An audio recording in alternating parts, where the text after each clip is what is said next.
the place where magnitude remembers how to be held.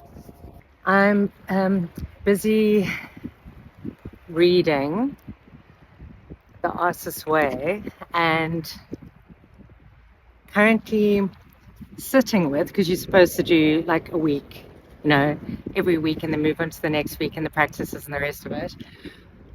And I'm currently sitting with allowing to land and to integrate week 3 and 4, which is recovering a sense of power and recovering a sense of integrity.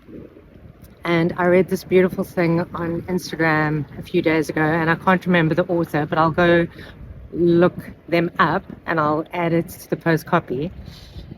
But for me, it just is, it's this, in terms of connecting to our power and our integrity, and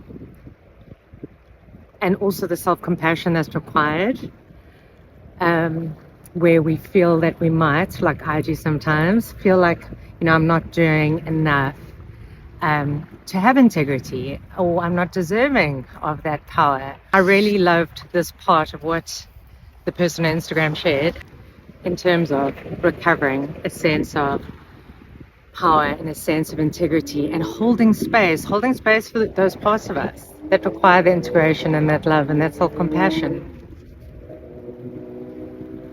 A protection that dignifies. A love that remembers its spine. Becoming the architecture that no longer breaks when it loves.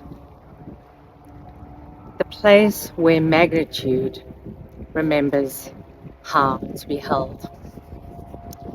And I think for me, that's sometimes where it gets tricky, when we connect to self and we understand that we have access to that and that we are part of that. Well, that I have access to that and I'm part of that.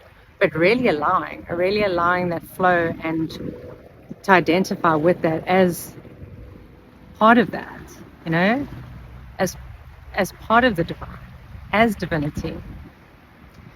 And then for all those parts that don't feel like they have integrity, those parts that feel like they lack power, to really, really create that like all-encompassing presence, merging with that all-encompassing presence that provides the protection that dignifies, that provides and is the love that remembers its spine, that it is becoming and being and connecting to that architecture that no longer breaks when it loves. And a place within yourself where you can really connect to that magnitude that is you and remember how to be held. Have a beautiful day.